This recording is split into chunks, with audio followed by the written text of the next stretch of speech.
Welcome to the Classic Science Fiction channel. Today, we're diving headfirst into some really captivating material all about steampunk and its interesting relationship with retrofuturism, too.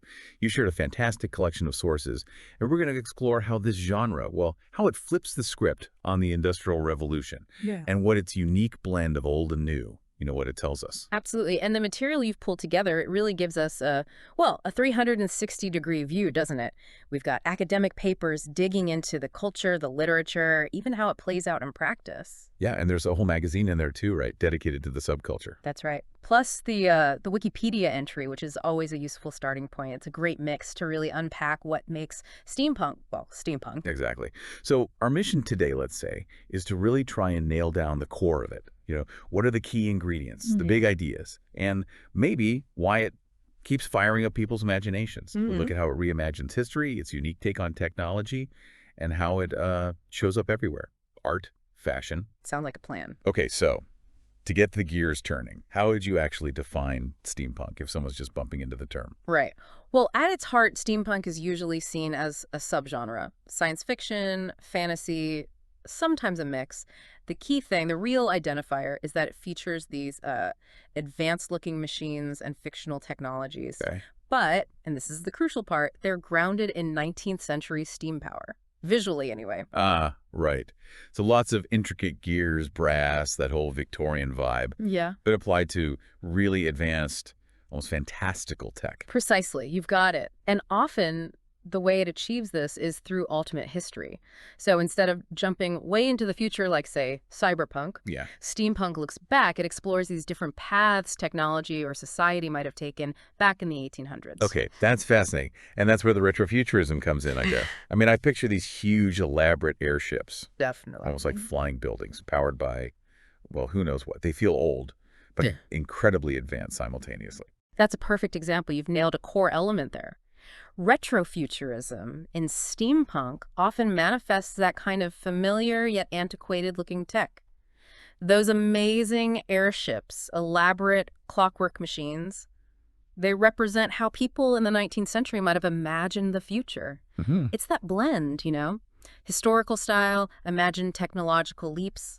So it's really more than just the stories then. It's like a whole aesthetic, Yeah. a way of thinking. Oh, absolutely. One of the sources we have actually describes it almost as an aesthetic surface. It pulls in elements of neo-Victorianism. Neo-Victorianism. Yeah, basically our modern fascination with and reinterpretation of the Victorian era, that's part of it. But also techno-fantasy, where the tech gets pretty magical, and of course that retro-futuristic vision we just talked about, it's layered. Okay. And I saw one paper called it historical cyberpunk. That comparison really stuck with me. It's a good one, isn't it? Because it makes you think. Especially if you consider Gibson and Sterling's novel, The Difference Engine. It suggests steampunk isn't always just, romantic nostalgia. It can actually explore similar themes to cyberpunk power, control, how tech impacts society. But in the past. Exactly. But set in, say, an alternate 1855 where Charles Babbage's protocomputers actually kicked off an information age alongside the Industrial Revolution. It gives a different historical lens on those big questions. Gotcha. And this term neo-Victorianism, you mentioned, it's about how we see the 19th century now. Yeah, broadly speaking, it's about the afterlife of the 19th century in our culture, not just remembering it, but actively, reinventing it, playing with it, sometimes critiquing it, engaging with Victorian styles, ideas, technologies. Steampunk is a huge part of that ongoing conversation. Okay, so steampunk offers this alternative view of the Industrial Revolution. What are some of the striking things about that reimagining? Well, one thing that often comes up is how steampunk seems to recapture that sense of awe, that wonder people apparently felt during the original Industrial Revolution. The excitement about new machines. Exactly. A feeling some argue we've kind of lost with our modern tech, which can feel a bit mundane sometimes. Yeah, a bit black boxy. Right. Steampunk often romanticizes that Victorian past a bit, adds character to the technology, makes it feel more alive, more understandable, perhaps. It's like giving the machines a personality, maybe, something beyond just function. That's a good way to put it. And also, some steampunk authors specifically use the setting to tackle the big social issues of the Victorian era. Things like, poverty, inequality, pollution, crime. These become central themes, kind of echoing those Victorian novels of purpose that aimed to create social change. So it's not just escapism. It could be a way to look at historical problems through a new, maybe fantastical lens. Absolutely. Though it's important to remember, the London or the Victorian world you see in steampunk, it's usually not aiming for strict historical accuracy. Right, it's an alternate version. Precisely. Often fantastical, shaped by those what-if tech changes and the themes the creator wants to explore. This raises an interesting point. This tension between, like, a love for a past era and this obvious excitement for advanced tech, even if it's steam-powered. How do those fit together? That's a really central question, actually. And yeah, you could see steampunk's popularity partly as a reaction against our current technology. Some fans seem to want a more human connection with machines, something more tangible, understandable. Like wanting to see the gears turning. Exactly. To recapture a sense of coherence they feel is maybe missing now. You see it in the DIY ethos, the emphasis on visible workings, handcrafted items. Okay, so there's that nostalgic pull. There is, but at the same time, steampunk is fundamentally about exploring those if technology had gone this way scenarios. It's about imagining alternative technological paths, different ways things could have developed based on 19th century science and values. So less just looking back fondly and more, Okay. actively imagining different possibilities that branched off from the past. Yes, precisely. One source uses the term resonant mimesis, which basically means it evokes the feeling, the aesthetic of the Victorian period, rather than strictly copying it. You get that familiarity, but mixed with the wonder of this altered technological reality. Now, the punk part of steampunk, Mm-hmm. that seems a bit debated, doesn't it? What does the punk signify? It does get debated, yeah. Sometimes the punk is linked to, well, rebellion, a critical stance. In some interpretations, it represents a reaction against Victorian social norms, its class structures, its colonial attitudes, the whole imperial project. Yeah. It can be a way to question those power structures, but using the aesthetic and the alternate history setting. And I did see mentions in the sources about critiques of colonialism, specifically within steampunk. Can you expand on that a bit? Certainly. Some creators, Michael Moorcock is mentioned as an example, use steampunk to really engage with post-colonial ideas. Their stories might portray the British Empire critically, perhaps showing sympathy for colonized peoples. Interesting. You might even see characters who start out loyal to the empire, but then through their experiences, they come to recognize the injustices and maybe even oppose it. That feels like a really potent use of the genre, using the setting not just for the aesthetic, but to grapple with the darker side of the history it draws on. Exactly. Neo-Victorianism generally, and steampunk within that, can involve stripping away some of the romantic myths about Victorian civilization and imperialism, exposing the flaws. Okay, let's circle back to those if technology had gone this way scenarios. What are some classic examples we see, besides the airships? Well, a huge part of it is integrating these anachronistic gadgets, these retro-futuristic inventions that feel like they could have emerged from a 19th century workshop, but didn't. The difference engine with its mechanical computers in the mid-1800s is like the archetypal example. Right. But you also see wildly imaginative airship designs, of course, that often defy real-world physics, powered by, well, sometimes fantastical means. So strict scientific accuracy isn't really the point. It's more about capturing that spirit of invention. Generally, yes. Techno-fantasy definitely creeps in. One source mentions inventing fictional elements, like a special gas called hydrium, just to explain how these impossible technologies might work in the story's world, and even when it builds on actual Victorian sci-fi, like Jules Verne. Steampunk often pushes it further, reimagines the tech, creates totally different historical outcomes. Maybe the British Empire reaches the moon in 1890, that sort of thing. It's about taking those early sparks of imagination and running with them. It's clear steampunk isn't just something confined to books or films anymore.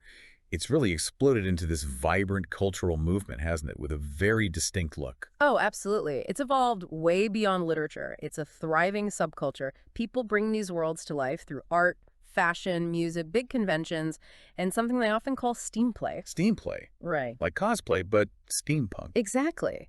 And the fashion is instantly recognizable, isn't it? That amazing mix of Victorian style with mechanical, industrial touches. Yeah, you see the top hats and corsets, but then add goggles, gears, maybe some modified gadget strapped to an arm. Precisely. It typically blends those Victorian items, bustles, spats, waistcoats, with signifiers of science and engineering.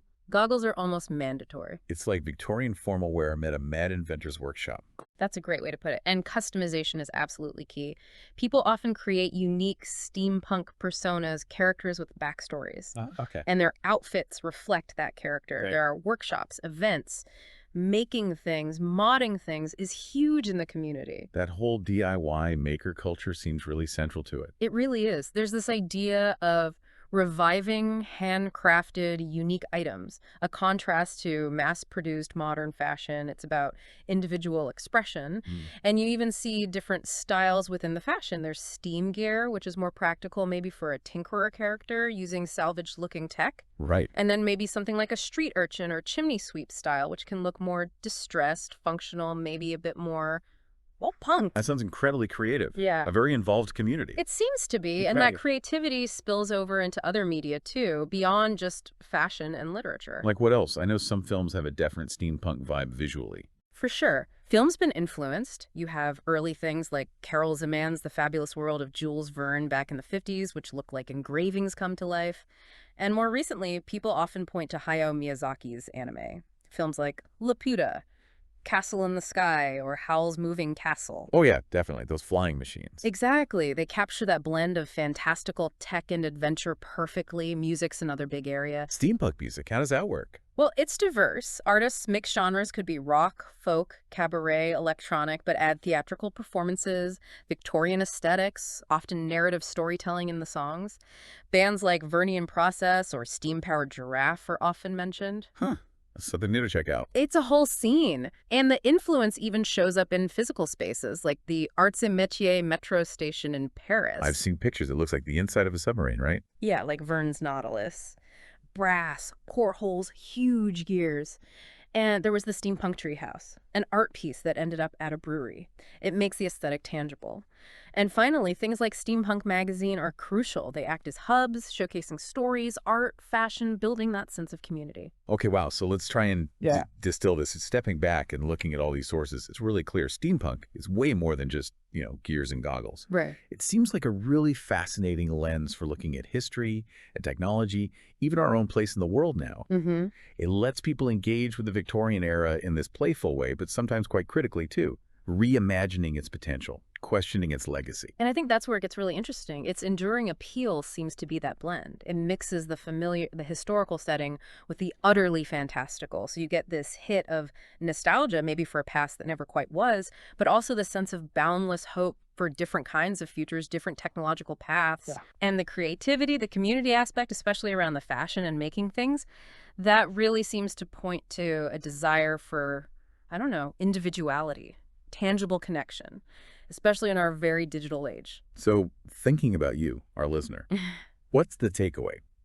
Hopefully this discussion has maybe sparked some curiosity. Perhaps you'll seek out some of the books or films we touched on, or the music. Or maybe it just makes you look at your own phone, your own tech, with a slightly different eye, a bit more wonder. Or maybe even inspires you to, tinker a bit yourself. And to leave you with something to mull over. In a world that's always chasing the next big thing, the newest innovation, what can we actually learn from looking back? From imagining what if? Does playing with retrofuturism, does engaging with steampunk offer us a valuable perspective on where we are now and the choices we're making about our own future? Something to think about.